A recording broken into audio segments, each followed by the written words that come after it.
On November 10, several Israeli settlers, accompanied by a soldier, entered rural Palestinian village of Tuba in southern occupied West Bank, opened water tanks, residents' only source of water, and watched as water poured into village.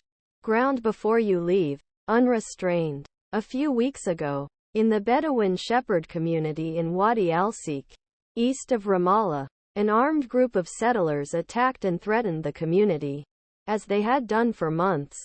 The next day, approximately 100 Palestinians living in the West Bank packed their belongings and left.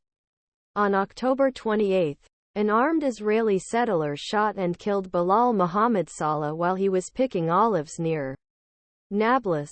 These are kinds of events that typify life in the occupied West Bank.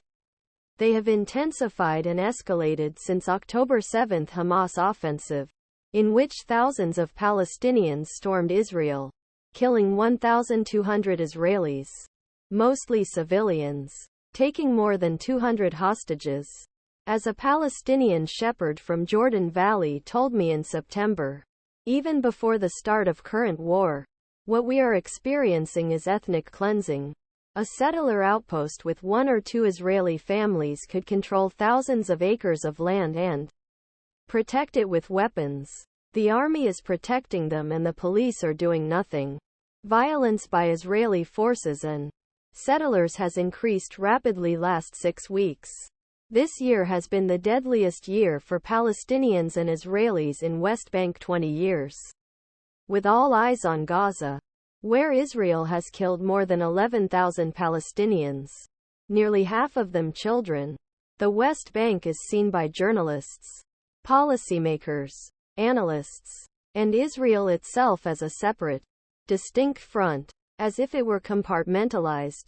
The head of Israel's Shin, country's internal security service, has warned that settler violence could contribute to the explosion of West Bank and harm Israel's war in Gaza. The United States has repeatedly called on Israel to rein settler violence in the West Bank and warned that Israel could become another front this war.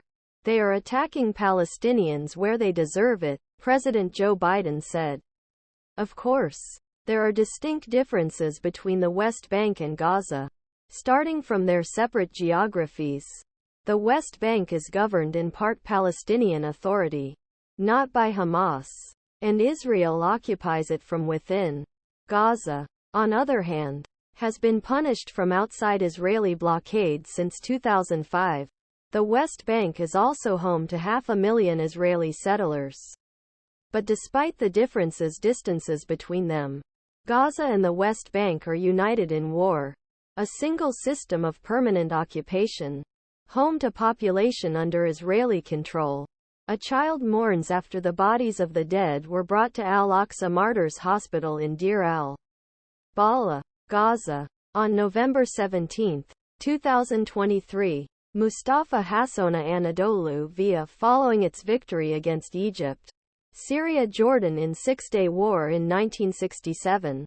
Israel began its military occupation of East Jerusalem, Golan Heights and Sinai, as well as Gaza West Bank.